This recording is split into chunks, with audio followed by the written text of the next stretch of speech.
नमस्कार। जब हम भारतीय इतिहास के बारे में सोचते हैं तो क्या याद आता है? राजा, उनके आलीशान दरबार और उनके लड़े हुए युद्ध, है ना? पर कभी ये सोचा है कि इतिहास सिर्फ सत्ता की ही कहानी क्यों है, समाज की क्यों नहीं? आज हम इसी सवाल की तह तक जाएंगे। इतिहास लिखने के पीछे की राजनीति को समझेंगे और ये देखेंगे कि आम लोगों की जिंदगी, उनकी कहानियां आखिर इतिहास के पन्नों से गायब क्यों हो गईं।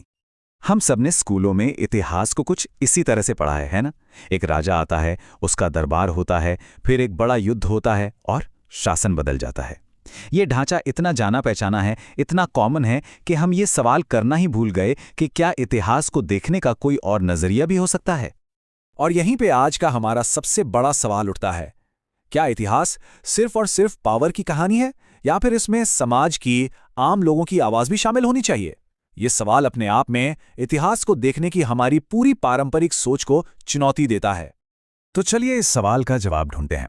हम 5 पड़ावों से गुजरेंगे। पहले देखेंगे कि ये राजाओं का इतिहास लिखने की परंपरा आई कहां से, फिर भारत में इसकी जड़ें इतनी गहरी क्यों हैं, और सबसे जरूरी बात, असली संघर्ष क्या था, सत्ता बनाम समाज। आखिर में हम इतिहास को लेकर बदलती सोच और एक नए सामाजिक इतिहास की संभावनाओं पर भी बात करेंगे। तो चलिए पहले हिस्से से शुरू करते हैं। यह समझना बहुत जरूरी है कि इतिहास में सिर्फ राजा महाराजाओं पर ध्यान देना ये कोई सिर्फ भारत की बात नहीं है।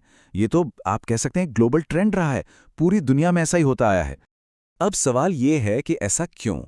देखिए, इसके कारण बहुत प्रैक्टिकल थे। सीधी सी बात है, लिखने पढ़ने की सुविधा, कागज, कलम, ये सब किसके पास था? सत्ता के पास। दरबारी इतिहासकारों को सैलरी मिलती थी, सुरक्षा मिलती थी, तो जाहिर है वो शासक का ही तो गुणगान करेंगे। और इसका नतीजा क्या हुआ? नतीजा ये हुआ कि राजा की जिंदगी तो इतिहास बन गई और आम जनता वो बस एक फुटनोट बनकर रह गई।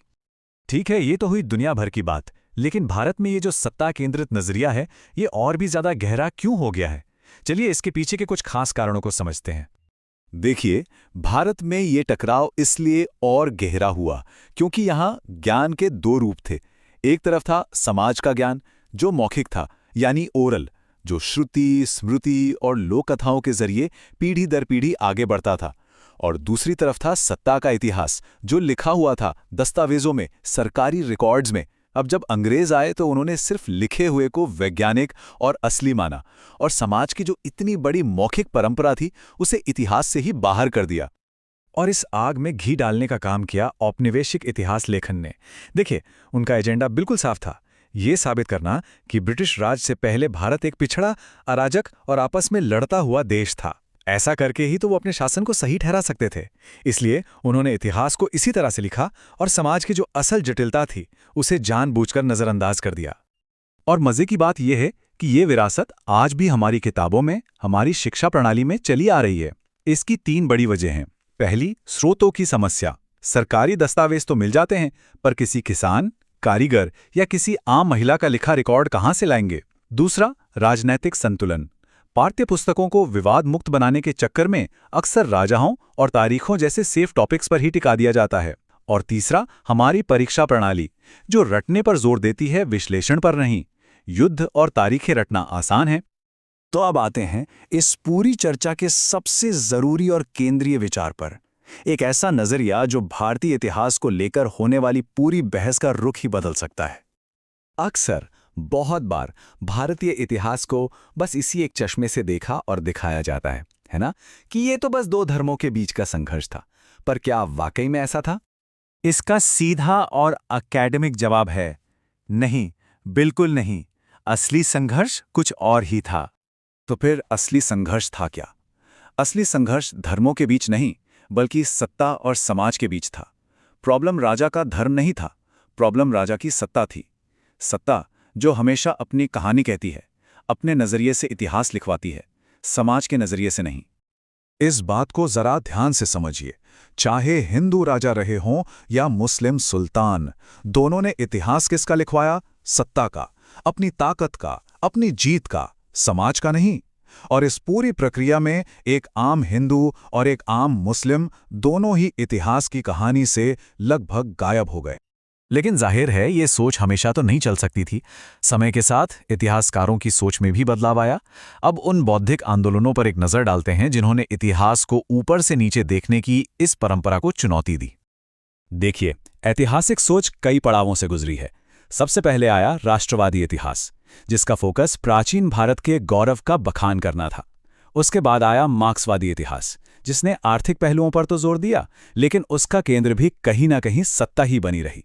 लेकिन असली वैचारिक मोड़ तब आया जब सबऑल्टर्न स्टडीज नाम का एक आंदोलन शुरू हुआ। इतिहास नीचे से लिखा जाना चाहिए, ये सिर्फ एक वाक्य नहीं था, ये एक पूरा का पूरा वैचारिक आंदोलन था। पहली बार एकेडमिक दुनिया में इतने जोर शोर से कहा गया कि असली इतिहास राजाओं के महलों में नहीं, बल्कि आम लोगों के खेतों में, उनके घरों में और बाजारों में मिलता है। और यहीं से आप कह सकते हैं समाज केंद्रित इतिहास की असल नींव पड़ी। और ये हमें इस चर्चा के आखिरी हिस्से पर ले आता है। ये जो नई सोच शुरू हुई, इसका नतीजा क्या है? आज अतीत को समझने का एक नया और बहुत उम्मीद भरा नजरिया उभर रहा है। यह नया दृष्टिकोण टकराव या संघर्ष पर नहीं, बल्कि साझा विरासत पर जोर देता है। इसका फोकस अब हिंदू मुस्लिम संघर्ष पर नहीं, बल्कि किसानों, कारीगरों, महिलाओं और शिक्षकों के उस साझा इतिहास पर है जो राजनीतिक उथल-पुथल के बावजूद हमेशा जिंदा रहा, हमेशा चलता रहा। और इसके इतने शानदार उदाहरण हैं हमारे पास। सोचिए, काशी और मिथिला जैसे ज्ञान के केंद्र। दिल्ली में चाहे किसी की भी सत्ता रही हो, ये हमेशा फलते फूलते रहे। सूफी और भक्ति आंदोलनों ने समाज के अंदर एक ऐसा संवाद बनाया जिसका राजनीति से कोई लेना देना नहीं था। और हमारे मदरसे और गुरुकुल, वो किसी राजा की मदद से नहीं चलते थे, वो समाज के सहयोग से जिंदा थे। ये सब क्या दिखाता है? ये समाज की अपनी शक्ति को दिखाता है। तो आखिर में हम किस नतीजे पर पहुंचते हैं? भारत में इतिहास सत्ता ने लिखा, क्योंकि लिखने के साधन उसी के पास थे। समाज के पास अपनी यादें थीं, अपनी स्मृतियां थीं, पर दस्तावेज नहीं थे। लेकिन अब शायद समय आ गया है कि इतिहास को राजाओं के दरबार से निकालकर आम लोगों के बीच लाया जाए, क्योंकि जैसा कि ये विचार कहता है, जब समाज अपना इतिहास खुद बोलना शुरू करेगा, तो शायद राजनीति का शोर अपने आप शांत हो जाएगा।